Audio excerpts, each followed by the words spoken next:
Everybody's going to heaven.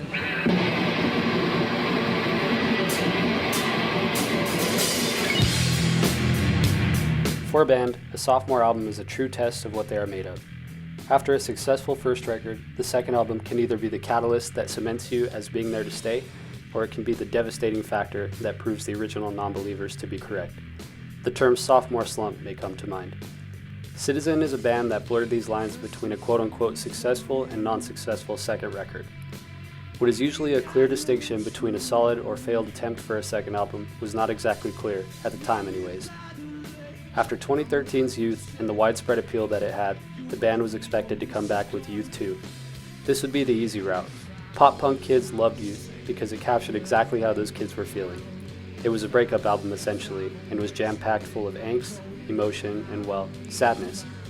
A perfect recipe to capture a young crowd. But Youth Part 2 was a concept that the band had no interest in giving to people. Instead, they took a complete 180. Everybody is going to heaven. It's a bold statement. It immediately gets the wheels turning. What does it mean? It's cryptic, it's confusing, it raises eyebrows, and that's exactly what the band aimed for. But I think that there's a general kind of perception of Citizen being a band that's kind of in a box. I think that we surprised a lot of people for better or for worse, and that's kind of what we wanted. We wanted people to either love it or hate it. Everybody is Going to Heaven is dark. It's moody, at times unsettling, and it is the complete opposite of what fans were expecting as a follow-up to Youth.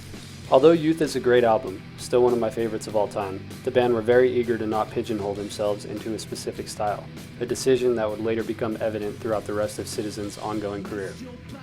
On April 23, 2015, Citizen released a cryptic video that teased the album. The teaser alone was unsettling, with the outro to My Favorite Color playing while the album art is projected onto various buildings. 3 days later, the album was officially announced for a June 23rd release via Run for Cover Records. The first single, Cement, was released on May 5th. Immediately, the shift from Youth could be heard. This is completely different from anything fans had heard from the band. The next single was Stain, another obvious departure from their usual sound.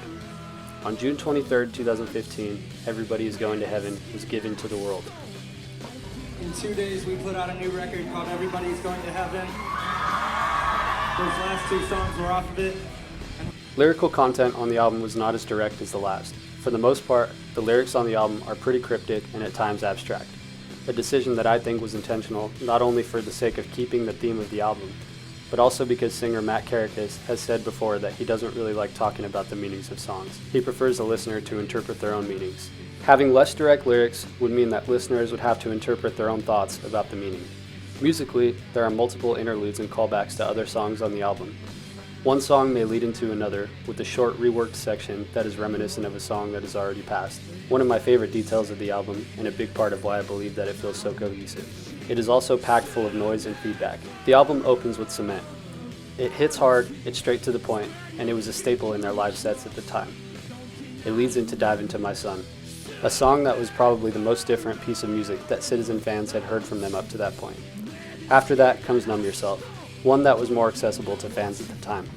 It incorporates a swing pattern that was new to the band, and it was slightly more on the emotional side, which is a reason why this was one that fans immediately reacted positively to. Then comes Heavyside, one of the most delicate pieces on the album. It's very light and it's emotional, though emotional in a different way than songs off of Youth. A beautiful piece of music. My Favorite Color comes next, and it's a punch to the face. Matt has said that this is his favorite song off the album, and for good reason. It's mean, it's aggressive, and it's intense. It ends with a singular guitar playing a reworked version of the chorus of Cement, an example of one of those callbacks I had previously mentioned. Softly, it builds anticipation into what comes next. This piece is what was used in the original teaser video before the album was announced. Weave Me Into Your Sin capitalizes on that anticipation. This whole song is like a big suspenseful build-up. It's not very big, though it's not a soft song, but it sets up perfectly for Stain to follow. Quite possibly the most screaming that anyone had heard Matt do until this point.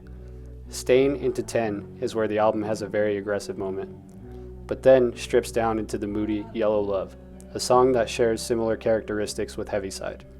It's toned down, it's sad, and it's dark. It finishes with a piano version of Dive Into My Sun, with faint vocals softly sung in the background over the piano, another callback. Finally, the album finishes with the big closer of Ring of Chain. This song was written shortly after Youth and is probably the most reminiscent of it. Fans love this song, and the huge outro is the perfect way to end this monster of a record. Upon release, most fans were not thrilled with the new direction, while some really appreciated it. Many critics praised the band, though some didn't get it. Popular music critic Anthony Fantano notably gave the album a 3 out of 10. It's so devoid of any kind of excitement that I would look for in a rock record typically, or any kind of big show of emotion. I'm feeling a decent to strong 3. However, the critics aren't who the band were after to win over, and the response was nowhere near the overwhelmingly positive response that Youth had garnered from Citizen fans. Everybody Is Going to Heaven was inevitably going to divide the fan base, and that was something that the band was aware of and had discussed prior to the album's release. There was a conscious decision to not write Used To for Everybody's Going to Heaven. I was listening to a lot of Nine Inch Nails, Marilyn Manson. We even had like a sit-down talk. We were like, this is gonna like maybe not be good for the band. I think keeping that like personal integrity, it was a good thing. Hand in hand with the new album came comment section favorite terms: shoegaze. Many people claim that Citizen had jumped on the shoegaze train along with other bands in their sphere in that same year, a comparison that I don't personally see and the band did not as well. Brand New. Listeners absolutely loved to compare the album to Brand New, specifically Daisy or The Devil and God Are Raging Inside of Me. While Brand New is a great band, and it is no secret that they influenced Citizen amongst many other bands in the scene, I don't think that this is what the band had set out to achieve with Everybody Is Going to Heaven. During Everybody's Going to Heaven, I was listening to a lot of Marilyn Manson and Nine Inch Nails. And then we put out the album and everybody's just like, "Puh, sounds just like Brand New." And it's like, okay, well. Citizen played Warped Tour the summer that Everybody Is Going to Heaven released, and while the crowds were big, there was a clear division between those that were there to hear the Youth songs and those that weren't. 1 year after the release, the band reflected on the past year. We wanted to be risky, confident, and make something that no one else would in 2015. The goal wasn't to make the most popular album of the year or to make huge waves. The goal was to make a record for the 6 people in the room and develop Citizen into being a band that never makes a record that sounds like the last. The ones that thought Citizen fell off or were incapable of making another Youth were proven wrong. Everybody Is Going to Heaven was a choice, a conscious decision. They knew that this album would piss people off. They knew that they would potentially lose fans over it. But they were okay with that, as long as it meant keeping their artistry. Citizen were more than an angsty band that wrote emotional songs for Warped Tour goers. They were true musicians and students, and without a doubt, they were evolving. In my honest opinion, Citizen puts out albums that only get better and better with age. The decision to take a huge left turn with Everybody Is Going to Heaven opened so many doors for them. It allowed them to be genreless and granted them the freedom to not be held to expectations, so they could create whatever they want. Like all of us, nothing is permanent, and our music tastes change as we grow.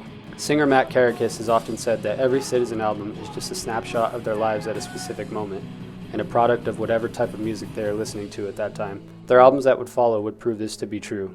No 2 Citizen albums sound the same, and they only evolve.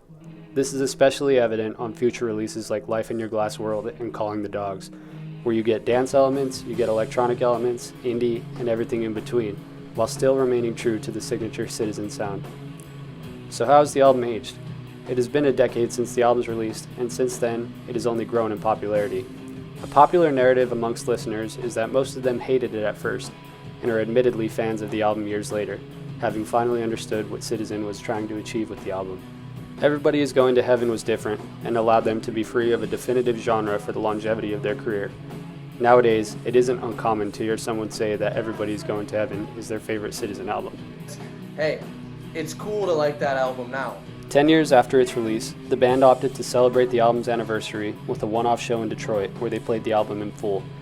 Well, the show ended up being probably my favorite Citizen show ever. It was awesome.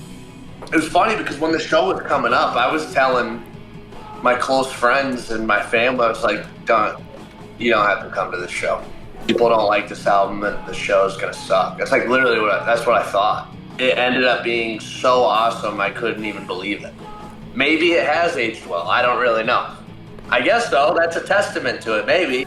It was kind of cool to rewire my brain a little bit with it.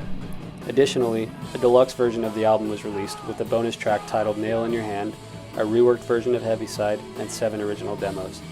On top of this, the anniversary show was recorded as Everybody Is Going to Heaven live in Detroit, with a special VHS and cassette release.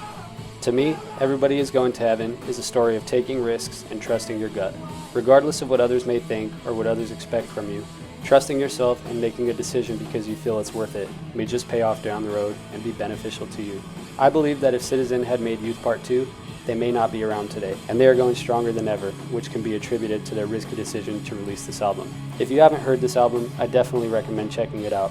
It's one of my favorite albums of all time. It is definitely in the top 2 of my favorite Citizen albums. If you've heard it before and you didn't revisit or didn't like it, listen again. Thank you for tuning in. If you enjoyed this video or enjoyed the album, let me know in the comments below.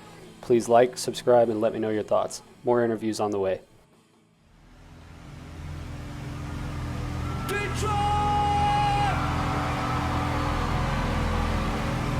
Everybody's going to heaven.